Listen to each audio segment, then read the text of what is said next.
I come from a country of roads, a place called the United States of America, where the roads tie together 3,000 miles of desert and mountain and valley.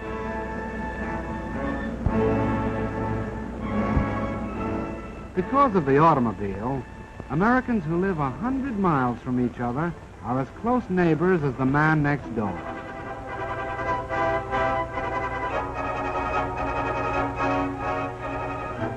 Long before my time, the look of the landscape was already changing.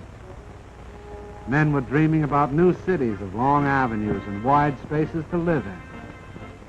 These cities were planned. They were even built. But in miniature, only. Because this dream, like every other dream of a free people, was threatened, the men of my country went to war.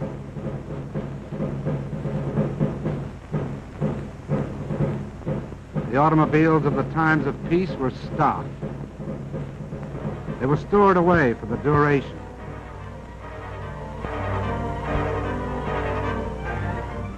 A new kind of army mule on wheels was needed to keep up with the motor divisions that took to the highway. And that's what I was going to be. The job of figuring me out was given to the automobile industry. Every year, men like these had designed a new and more beautiful collection of cars. These new models were presented like debutantes at auto shows that were the social events of the season.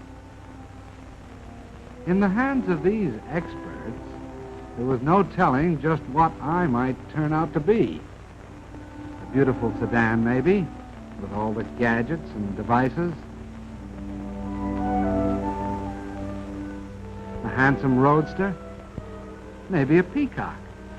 They worked on me and worked, and finally, here's what came out. Can this be an automobile, men wondered?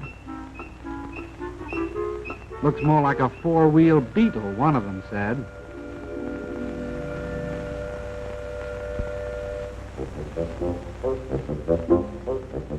No, I wasn't too proud of myself back there at the start when the Army first looked me over. Then they sent me out on the road. They tried to drown my motor, but my ignition was set too high for that. They tried to break my back on roller coaster roads. When I held together, it looked as if the Army and I might somehow get along because they gave me a nickname. From the words general purpose, they took the G and the P. They called me Jeep. It sounded more like a noise than a name. Then it really began. I was sent out on maneuvers. This Army was getting tough. Could I keep up with them? Was I good enough? How did I know? All I could do was keep my fenders straight, my gears grinding, and hope for the best.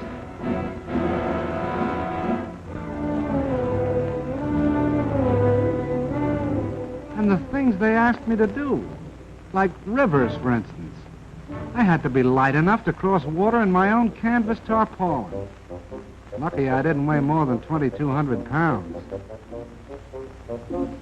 And it was lucky that I wasn't any bigger than 11 feet long and 5 feet wide and 3 feet high. Because when the outfit took to the air, they expected me to go right along with them.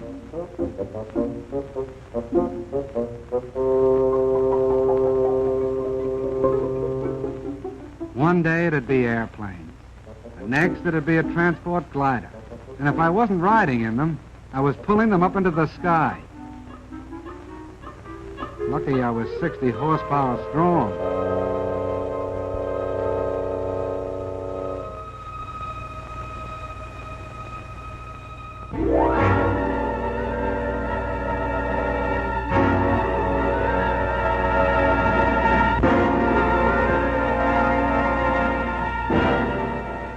The Army was getting tougher, preparing itself for the big offensives that were coming. And I had to get tougher to keep up. I'll say one thing. No matter what they asked me to do, pull cannon, break my own road through the underbrush, or keep moving at better than 70 miles an hour, it was no worse than what my driver was ready to do himself. The American soldier and I got along fine, like a good rider and a horse. We got to be pals.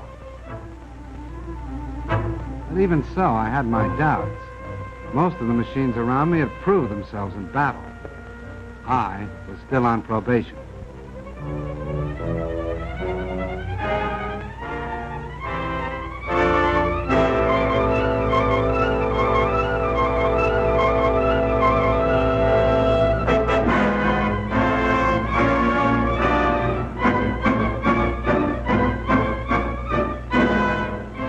I did about everything a machine could do to stick with that army.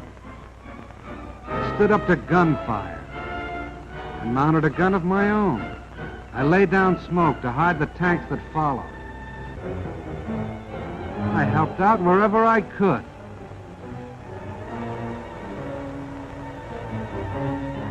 I even learned how to splash across rivers.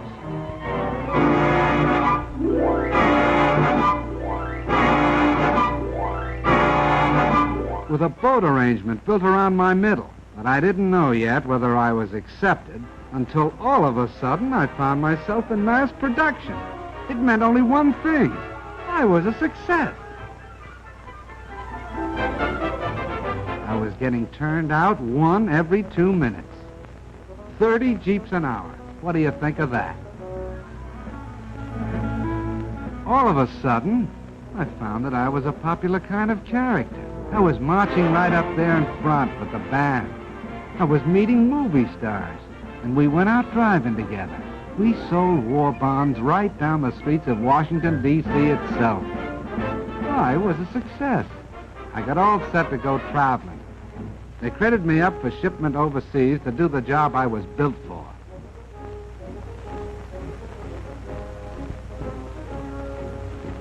I was sent over by the thousands. And I traveled with the guy I like best, my pal, the soldier.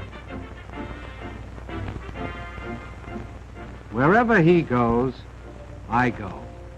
And let me tell you, we land together on a lot of different shores.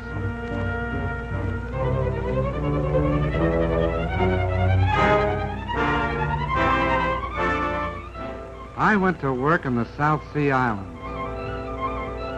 I fought mud in North Africa.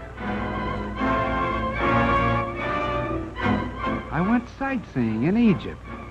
And in China, I teamed up with General Stilwell, with General Chennault and his Flying Tigers. I kept from freezing up in Alaska and from boiling down in Timor.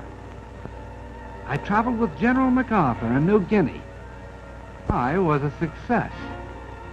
I hobnobbed with famous people, like Wendell Willkie, with King George, and Queen Elizabeth. I went out with presidents. I was with Mr. Roosevelt in Casablanca. And I was part of the victory in North Africa. I was a success. But the thing that makes me a success most of all is this. I've made a friend. I mean the soldier. Wherever you see one of us, the other won't be far behind. And that goes for now, when we're fighting together, and for after the war, when we'll be building together. Because the rumor is going around that the Jeep is here to stay.